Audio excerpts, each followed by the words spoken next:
It says I have 32 minutes and 7 seconds. Let's hope I can get through this and then post it appropriately.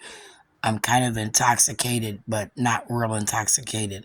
I'm intoxicated enough to know that I'm intoxicated, but I'm sober enough to know that I'm getting ready to talk about my Fourth Amendment right to be safe, secure, my person's papers and effects. The bottom of this paper, if I'm not mistaken, lists COVID. That makes me a disease, right, Tim Waltz? And as I was reading this paper about my trespass, I had an issue at Royal Tobacco outside in the front of the business, not in the business. A patron pulled up and he didn't like the conversation that I was having with the guy who was sitting there.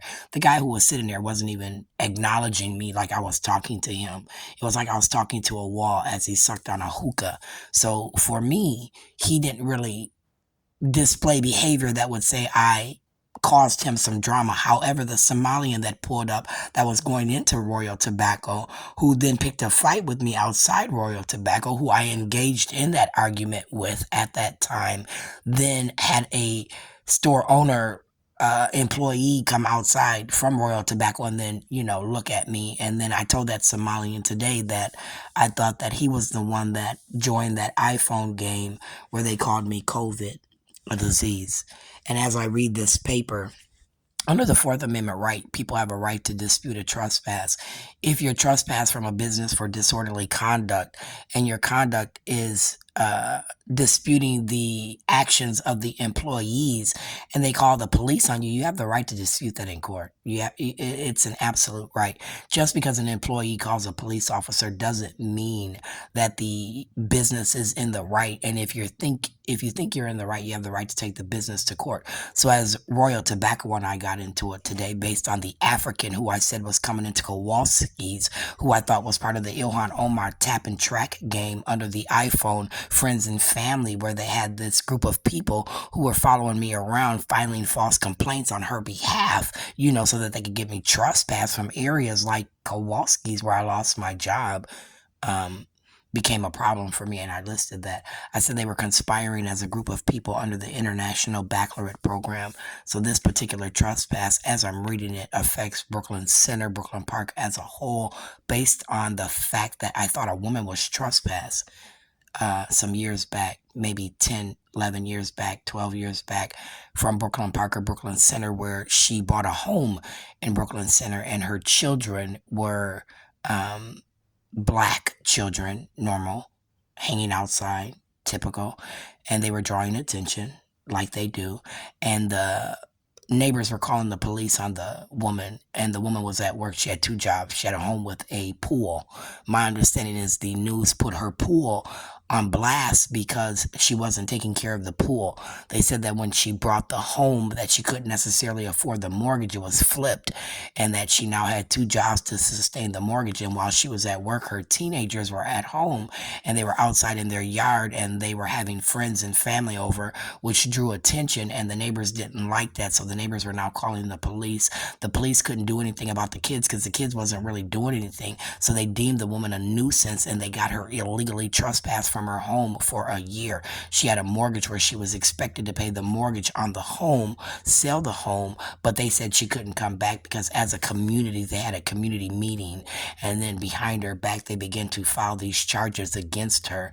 And then the community got a nuisance order where they said her children in their front yard was a nuisance, and then they trespassed her from her home for a year. And I don't know if she had a lawyer or not that could fight the trespass. But again, if you feel like you're in the right, I thought you had a right to fight the trespass, because the trespass talks about behavior. It's defaming your character. It's slandering your name. It says that you can't conduct business in an orderly fashion. So as I think about me, I wasn't at Burger King causing a problem, so I shouldn't be trespassed from Burger King, nor do I go to GNC in the city, Little Caesars. Hair Plus I do go to. I've never caused a problem in there. BC Liquor, Fantastic Sam's, Best Buy Mobile, Lee and Chin, Subway, Hook, and Chipotle, I also frequent, and I've never caused a problem in there. So it would pertain to the business owner as a whole and all his business at the Brookdale corner that's listed. This did not happen at the Brookdale corner as it's listed on this trespass paper. It actually happened on the property of Royal Tobacco outside in the front on the sidewalk, which is not the Brookdale corner. So the wording literally bothers me on the paper.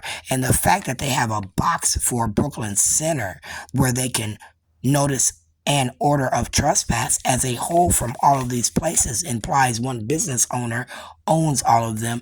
And then because you had a problem at one of his businesses, he, trespassed you from all of them, which slandered your name, defamed your character, and then stopped you from doing business in places where you're normally used to doing business at. And I am a user of these places, so I had a problem with that. And then when I got into it and I began to read the trespass as a whole, they've got it grouped in areas. So like the Gatland properties own all of these, and then you got the other that has all of these. You got the hotels and motels over here. So if you get trespassed from one, then they'll trespass you from them all, which bothered me because, like me with Motel 6, when I accused them of stealing stuff from my son, and I said I wanted corporate, Motel 6 then banned me for life because I complained about the employees stealing earrings that my son said he left in the room. And within an hour, we called about the incident, and the room shouldn't have even been, clean, but they said they didn't leave them, they weren't in there, but we knew exactly where we left them, where they were at. So then the people who cleaned the room should have found them earrings. And yeah, I did cause a ruckus because my son said the black and yellow gold earrings that he had at the time cost him a couple of bucks and that he wanted his earrings. And then I, in turn, was the one who rented the room where he left the earrings in as he slept, as we rented that room, felt responsible. So I, as a parent, even though he was an adult, called about the earrings. And they trespassed me for life from Motel 6, and I had a problem with that at the time. So when you read this trespass order and you think about that woman who was trespassed as a nuisance from the block, and then the block again went and solicited other people to come and watch her and then join in on their party, is a defamation of character. It's soliciting a riot where they ganged up on her and then in a riot fashion removed her using police, where she was trespassed from a home, and I had a problem with that. This trespass order in and of itself with the Brooklyn Center people bother me based on the independent city of Minneapolis, state of Minnesota, where you seem to think that you're above the law and that you can break the Fourth Amendment right of people to be protected where we're colored, and you're violating our rights based on our behaviors, where if we complain about something like I did, and again, Royal Tobacco and I go back, a fat man sitting outside sucking on a hookah. He could have been the owner. He could have been the owner of Cubs, all these places listed, but he didn't say a word to me. He didn't say that I was bothering him. He didn't say, don't come back to my business. He didn't say, you're not welcome here. Don't patron my store. He said none of those things for me to imply that I gave him a bad vibe for him to complain. But the Somalian that came from behind the counter, the Somalian that pulled up, based on the Somalian at Kowalski's, I said they, on the other hand, had a friends and family where they were tapping and tracking me illegally with their illegal warrant seizure on my phone. And then Ilhan Omar was paying the police to either intimidate or retaliate. And I said the little officer, what's his name? I said he had a problem with me because I met him at the district court where we discussed weed, and I rolled up a blunt in front of him. Now, I don't know if it was legal at the time or not, Waltz, but I know that when I was smoking it a lot before you were, governor, and it was legal, I don't think I would have went to the courthouse and rolled up a blunt at that point in time, because it would have been at the officer's discretion to arrest me, body slam me, put me in a headlock, and either detain me or give me a ticket for, marijuana possession. He then at that point could have solicited a judge to bring me to court to ask me if I had a problem. Do I need treatment, rehab? Was it for personal use? If my behavior was outside the norm of, again, a normal weed smoker, where again, I caused a ruckus, I intimidated a person, I caused them harm either through loss of support and services or loss of home, or I caused them harm by mentally abusing them using police who have badges, guns, tasers, handcuffs, things of that nature that might intimidate a person where they can lock them up and not even put them in the system and count them as being detained, where they might die at the hands of a cop at that point, and then there's no account of that action, is there?